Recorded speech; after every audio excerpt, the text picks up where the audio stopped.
Hey everybody, it's your girl Coco Kitten Bruja here, and I am back with another deck review. So, I have a bad habit of impulse buying at night when I can't sleep.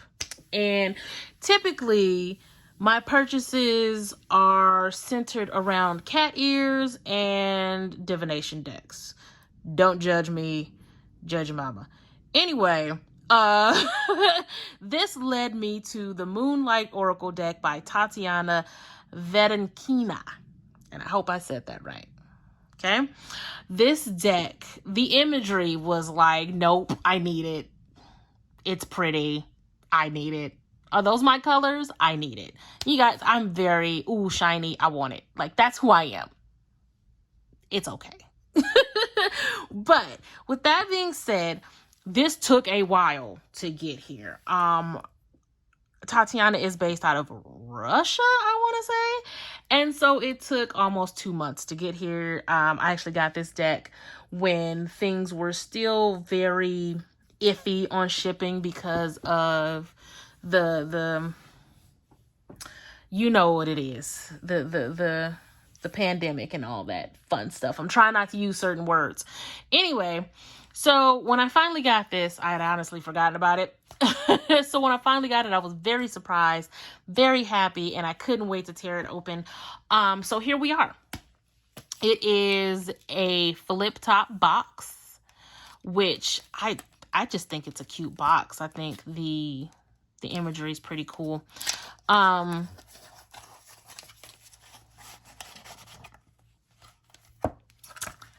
The guidebook. You know, it doesn't have a lot of bells and whistles to it. I think it's still very comprehensive. It's still it's cute as hell. Like, she did all of her original artwork, I believe, as well as the guidebook. So, you know, definitely kudos to her. It is in color, and the font is a little small. You guys know I'm blind, but I don't hold that against her at all. Especially since we're using the flip top box. So we have universal cards, moon phase cards, crystal cards, and goddesses. I love the way this is broken up into 4 different styles in one particular deck. And, you know, we're talking about 51 cards here. She put a lot into this. These cards are beautiful, and I love the way that they were created. So we have our introduction and, you know, how to work with the deck. And then it just goes right into the card breakdown. So the font isn't so small that I can't read it at all. But I love the way it's broken down. It's not super duper wordy. You're going to get what you need. You're going to get a suggestion. You have a picture of the card, what the card says, and then the keynote at the bottom of the card. So, you know, pretty straightforward. I feel like very, very comprehensive for what she's trying to get across, right? And, you know, you might learn a little bit about crystals. You might learn a little bit about the goddesses that's used. As always, if you are called to a crystal, if you are called to a deity from this, always take your learning further and research a little bit more. Don't just use what you read here if you are drawn to something, right? So that's the book. Now let's get into the cards. They are semi-glossy. There's no gilding. They're slightly stiff, but you know, they still shuffle. I feel like these are more built for side shuffling because of how thick they are, which you can absolutely do. See if we have anything pops out.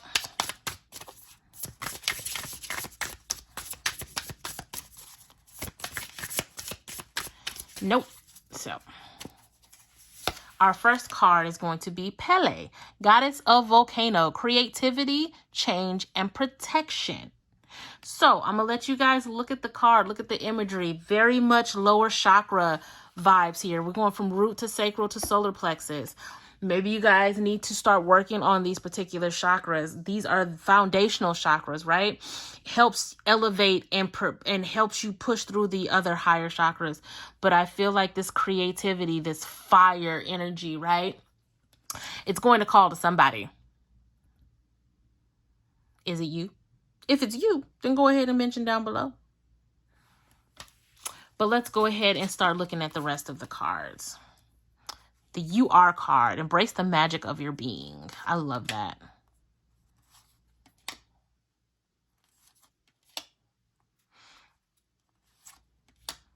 I just love the imagery. The imagery is right up my alley. Obviously, this is more of a women's empowerment type of deck. Really calling on that divine feminine energy, your inner warrior. So as far as diversity goes, they're a very abstract, it's very abstract artwork of feminine energy. So I don't know how diverse it could be. But I definitely love the art style.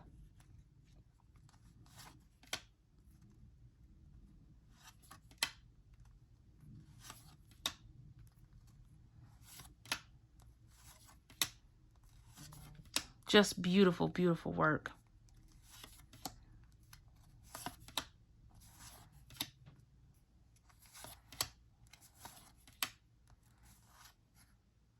And I feel like there is something for everybody in this particular deck.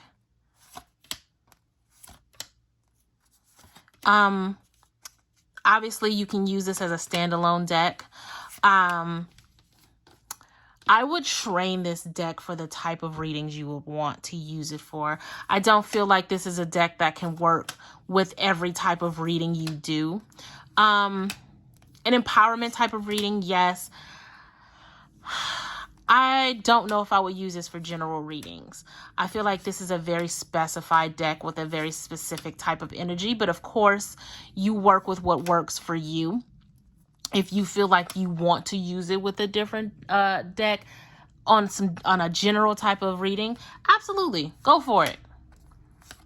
I just know the way that the energy is working with mine, I wouldn't use this for general. However, definitely great to use with all skill types. I feel like you can learn a lot from this deck, whether it be the moon phases, the deities, the crystals, what have you. I feel like this is a very strong deck to use. Just period. Let me know how you guys feel. It's the size of a tarot card, a playing card, tarot card. My hand is about average, so you know, typical size. I paid $45 for this deck, I want to say. But of course the link will be at the bottom. Again, I got it on Etsy. And yeah, you guys let me know how you feel about this particular deck. Is it something that you would buy, wouldn't buy, want to see in a reading? Hit me up if you do. And yeah, that's all I have for this particular reading. If there is anything else you guys want to see, let me know. As always, I'm sending you guys a ton of love and light. And until next time, peace.